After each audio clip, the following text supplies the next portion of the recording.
Jamel Debbouze était l'invité de cet avou sur France 5 ce 13 octobre 2022, à l'heure de la promotion de la comédie Le Nouveau Jouet, remake de l'œuvre culte de Francis Weber avec Pierre Richard.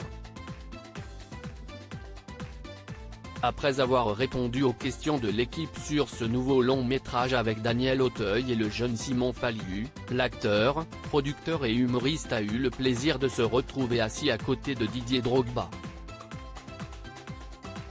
Ce passionné de foot a eu la possibilité de déclarer toute son admiration à l'international ivoirien qui va présenter la prochaine cérémonie du Ballon d'Or, mais il a aussi fait face à une question terriblement gênante de la part de l'animatrice de l'émission. Alors que tous peuvent voir le beau trophée qui sera remis à une grande figure du football le 17 octobre prochain, Anne-Elisabeth Lemoine veut rebondir sur le sujet en demandant si le trophée posé sur la table est le vrai. Didier Drogba explique ce prix pèse 12 kg et si est alors que la présentatrice demande à la star du rire, vous pouvez le soulever pour voir Jamel ? Ce à quoi, le comique rétorque, cache, pourquoi vous m'humiliez comme ça ? La journaliste a totalement oublié le handicap dont souffre l'artiste depuis sa jeunesse, son accident qui l'empêche d'utiliser l'une de ses mains.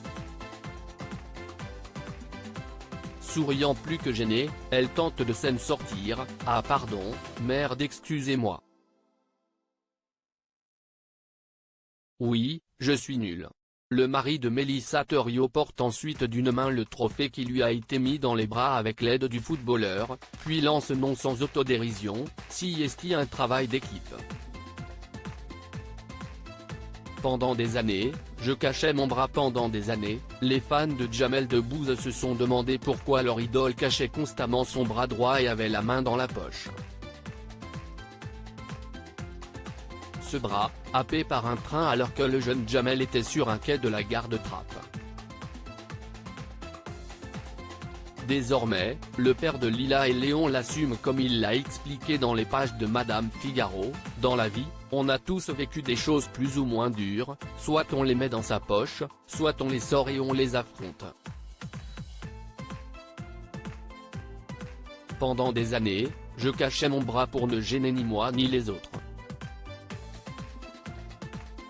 Et puis ma femme ou mes enfants prenaient ce bras et le sortaient, raconte-t-il. Ils avaient raison, il ne faut pas nier les choses, il faut mettre des mots dessus.